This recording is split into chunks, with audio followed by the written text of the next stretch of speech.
Salam, on arrive à l'étape dessin ou bien modélisation des éléments surfaciques. Nous allons commencer par les éléments de type plancher. Nous sommes au niveau de la première élévation et nous allons utiliser l'option All Stories. Pour dessiner des éléments surfaciques, nous allons sur l'option Draw, ensuite Draw Area Objects. Nous allons choisir la troisième option qui permet de créer des éléments surfaciques par simple clic, c'est-à-dire Create Areas at Click. Pour les propriétés de l'élément, nous allons choisir donc l'épaisseur ou bien l'élément plancher que nous avions déjà défini.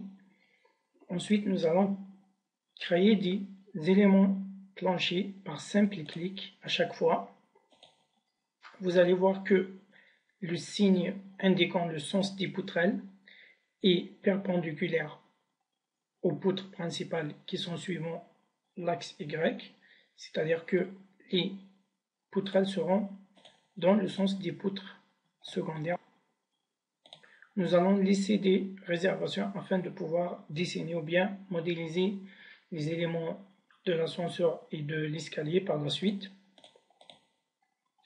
Ensuite, nous revenons sur l'option One Story afin de pouvoir compléter les éléments planchers du sous-sol. Pour quitter la commande, vous cliquez sur le bouton Échappe.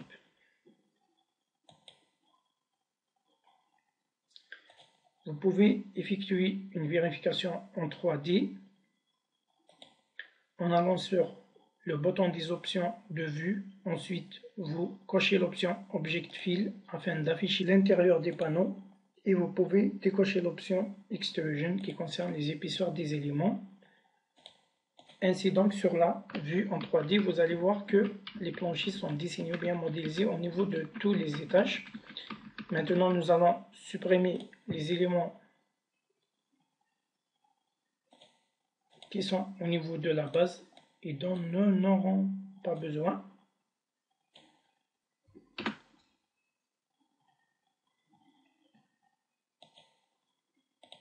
Ainsi donc, nous pouvons visualiser la modélisation des éléments de type plancher sur tous les niveaux. Je rappelle que nous avons laissé deux travées au niveau de croisement des axes 2, 3, 4 et des axes B et C afin de pouvoir modéliser les éléments de l'ascenseur ou bien concernant l'ascenseur et la cage d'escalier par la suite.